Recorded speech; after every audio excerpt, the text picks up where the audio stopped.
No vídeo de hoje eu vou contar para vocês a minha história. Por que que realmente eu decidi aplicar para o visto EB2NW? Por que que eu fiz esse processo todo sozinho e sem advogado? Então vem comigo.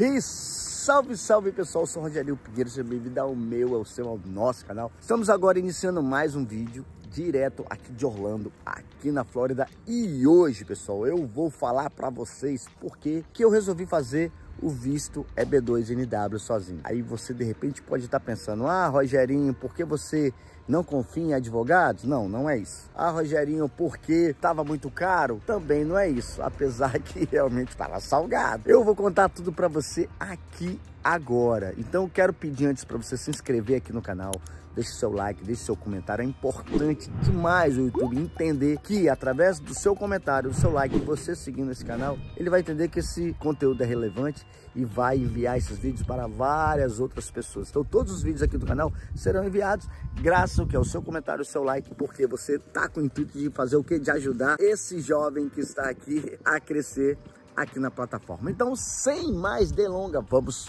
iniciar essa historinha para você, que eu acho que você vai curtir, você vai gostar. Então vamos, partiu. Então é o seguinte, olha só, em 2019 eu resolvi vir para cá, realmente de fato morar nos Estados Unidos. Mas até essa data eu já tinha vindo várias vezes aqui, desde 2012 que eu frequentemente venho aqui para os Estados Unidos. Pego a minha família, vou para Orlando, saio do Brasil, vou para Orlando, vou para a Califórnia, vou para Nova York, para Massachusetts, e todos os anos eu sempre reservava um tempo da minha viagem para vir para os Estados Unidos. Então os Estados Unidos sempre foi o meu local predileto, o meu local preferido, porque sensação de segurança, poder de compra, as passagens promocionais, que do Brasil era mais fácil vir do que propriamente ir para a Europa, entre várias outras vantagens que eu tinha. Na boa, eu gostava demais de vir para cá. Então sempre quando eu vinha para cá, na hora de ir embora era um desespero, na hora de ir embora era uma tristeza, porque eu pensava assim: poxa, já acabou a viagem, poxa, já tenho que ir embora, passou tão rápido. E assim foi o primeiro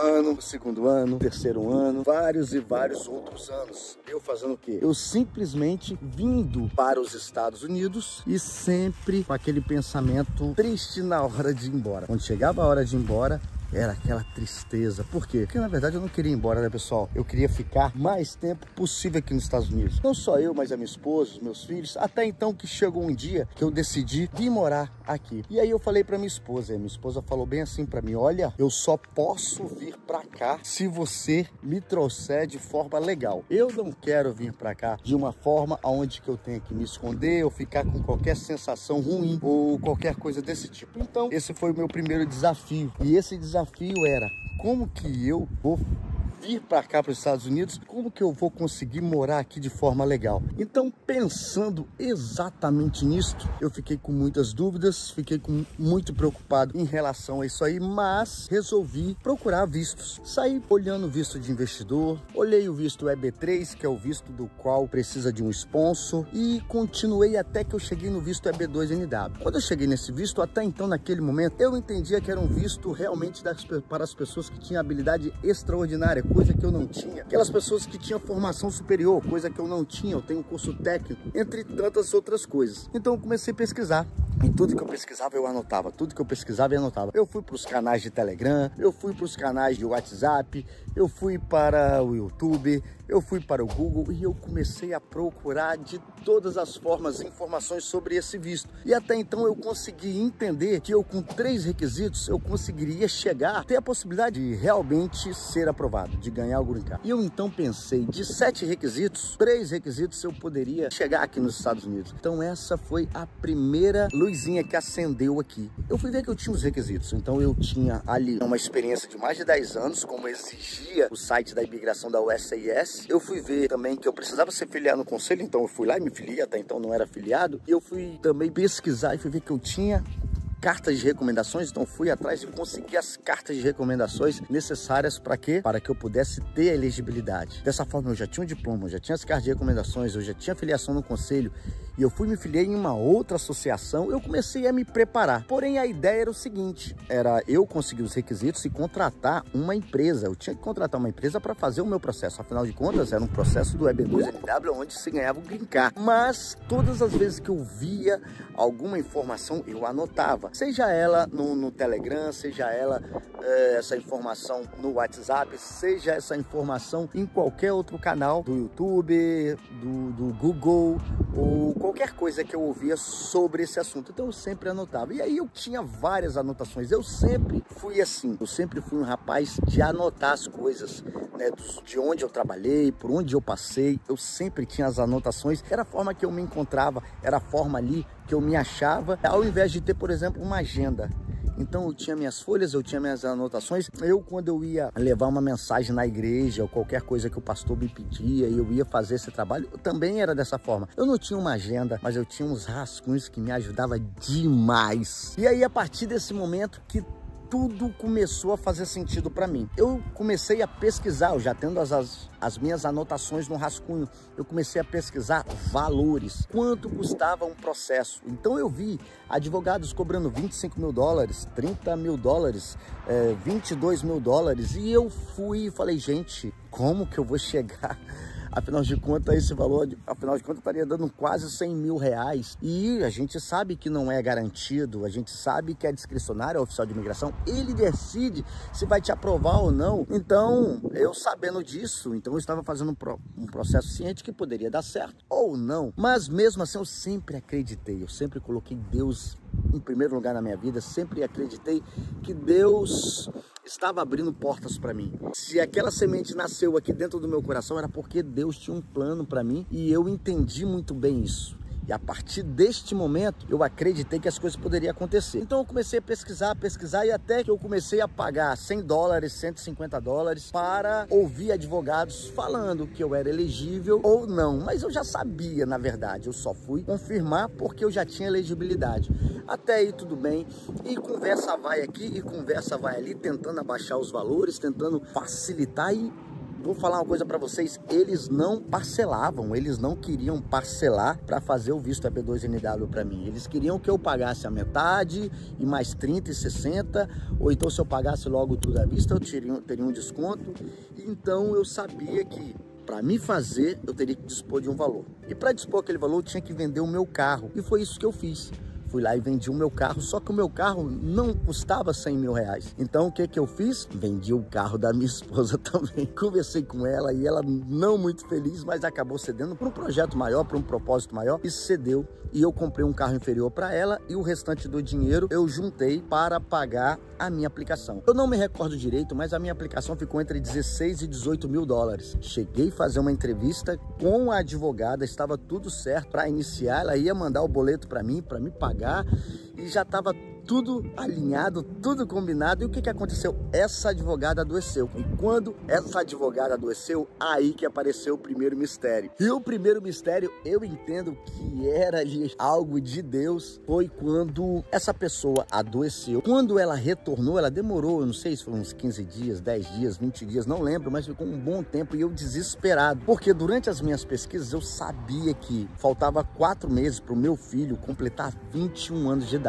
E a minha esposa já tinha falado que ela só ia se fosse legal, mas eu esqueci de um detalhe, somente se fosse a família toda. E para ir com a família toda, meu filho, eu precisava aplicar o meu processo antes de ele completar 21 anos. Por quê? Filhos maiores de 21 anos ou menores de 21 anos, mas que sejam casados, não pode. Essa regra não vale, né? O meu filho é solteiro, era solteiro, é ainda, né? É e era solteiro, mas nesse caso ele iria completar 21 anos há exatamente 4 meses. E aí, neste momento, Olha só o que aconteceu. Quando eu falo que Deus precisa estar no propósito, é porque realmente Ele precisa estar, gente. Não tem outra coisa, Ele precisa estar. Você precisa orar, entregar seus caminhos ao Senhor, entregar o seu processo ao Senhor, orar pelo oficial de imigração, orar por quem está fazendo o seu processo. Não tem jeito, não pode fugir disso. Então, o que aconteceu? Só para que você possa ter uma ideia. Depois desses dias, eu consegui falar com essa advogada. E assim, quando eu falei com ela, ela se desculpou, ela explicou para mim que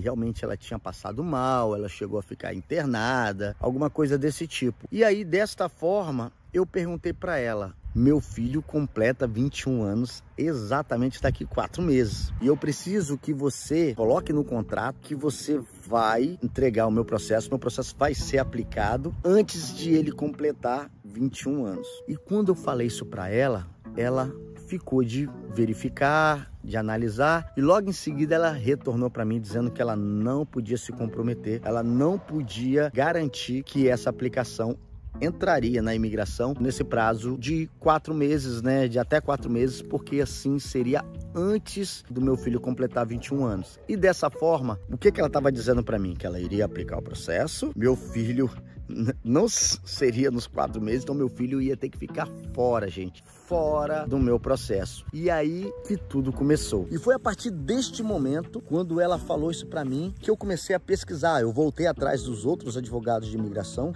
para saber exatamente se eles conseguiriam fazer. Eu também não consegui outro escritório que fizesse esse processo para mim em 4 meses. Então, o que aconteceu? Entrou em ação a minha fé. E aí, a partir daquele momento, o que eu fiz?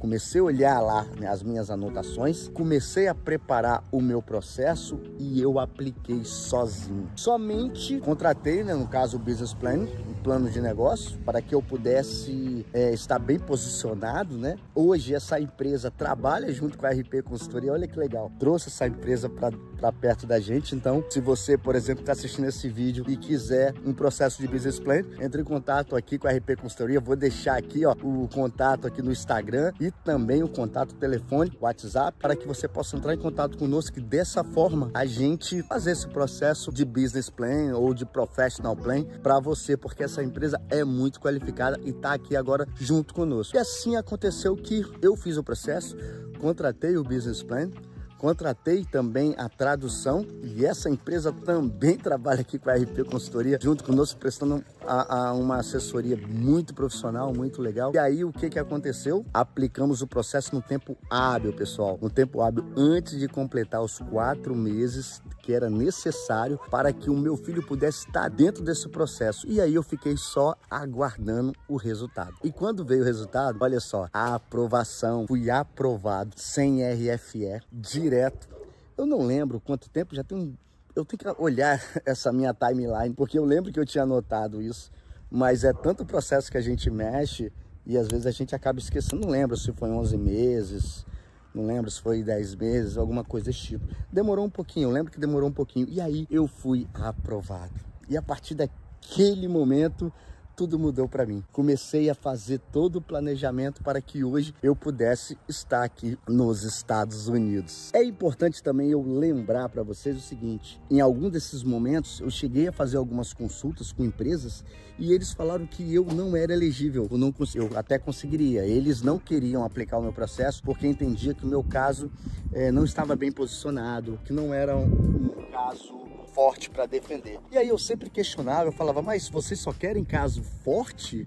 Pessoas que estão bem posicionadas? Porque aí é muito fácil, né? A pessoa cobrar 20, 25, 30 mil dólares para pegar somente, vamos dizer assim, um médico bem conceituado, um engenheiro que tem vários livros publicados e várias entrevistas em jornais e vários outros prêmios, e assim seria muito fácil. Então cheguei a questionar, e todas as vezes quando eu questionava isso para alguns desses profissionais, e eles simplesmente se calavam e arrumavam aquela desculpa esfarrapada. Então, se eu fosse dar ouvido para essas pessoas, eu não estaria hoje aqui nos Estados Unidos, eu não estaria morando aqui em Orlando, eu não estaria aqui com Green Card, morando legalmente, podendo trabalhar aqui hoje. E olha só que legal, olha só como Deus faz as coisas, né, da forma extraordinária, onde muitas vezes nós não compreendemos. Logo depois, quando eu fui aprovado, eu comecei a ajudar algumas pessoas. E comecei a ajudar algumas pessoas porque as pessoas vinham me procurar, porque sabiam que eu fui aprovado, eu falei e eu coloquei em todos os lugares que eu busquei ajuda. Depois eu retornei para agradecer e as pessoas, como é que você fez isso? Como é que você fez isso? E eu comecei a ajudar. E graças a Deus essas pessoas também começaram a ter sucesso, foram aprovadas. Isso começou a se espalhar. E hoje eu moro aqui nos Estados Unidos e para a glória de Deus, para a glória do Senhor, eu trabalho exatamente com isso. Hoje nós temos uma empresa, para quem não conhece, né, nós temos a RP Consultoria e nós realizamos o sonho das famílias, né? Ajudamos as famílias a chegar aqui nos Estados Unidos através desse mesmo visto do EB2NW. Então, é claro que nós fazemos toda uma pesquisa primeiro com os nossos advogados parceiros aqui para saber se a pessoa se qualifica, né? Se a pessoa tem condições de estar chegando a esse resultado que é a aprovação. Mas olha só como Deus, ele nos abençoou, né? Além de eu ter economizado esse valor que eu considero um absurdo mesmo, e eu ouço muita gente falar por aí, porque o cara estudou 4 anos, porque o cara fez isso, porque o cara fez aquilo, mas não justifica. Tô falando isso para você, eu acho que talvez ali o cara que cobra 20, 25, 30 mil dólares, talvez a metade desse valor seria até um valor justo, um pouquinho mais da metade, alguma coisa desse tipo. Agora cobrar 30 mil dólares, cobrar 20, 22, 25 mil dólares, eu particularmente acho um absurdo, porque a realidade de quem tá lá no Brasil é totalmente diferente. Eu estava lá, eu tive que vender 2 carros para tentar, e eu acabei não conseguindo, mas para tentar ter a oportunidade de morar aqui nesse país legalmente. Então, pessoal, é isso aí. Espero que vocês tenham gostado desse vídeo. Espero que vocês tenham percebido o quanto Deus tem propósito nas nossas vidas, o quanto Deus tem projetos para cada um de nós. Nada é por acaso. O fato de você sentir o desejo do seu coração de vir aqui para os Estados Unidos não é por acaso. Deus pode estar falando com você, mostrando para você, e basta você acreditar, e basta você buscar essa oportunidade para chegar até aqui. Espero que vocês tenham gostado desse vídeo. Se inscreva aqui no canal se você não é inscrito, siga o Rogerinho, deixe seu comentário, o que você achou desse vídeo, dê sugestão para nós também, qual o tipo de vídeo você gostaria que a gente gravasse. Clica lá no like, clica lá também lá no sininho, para que sempre que a gente possa postar um vídeo, você possa vir receber, tá bom? No mais, muito obrigado, Deus abençoe a todos e até o próximo vídeo. Valeu, fui, tamo juntos!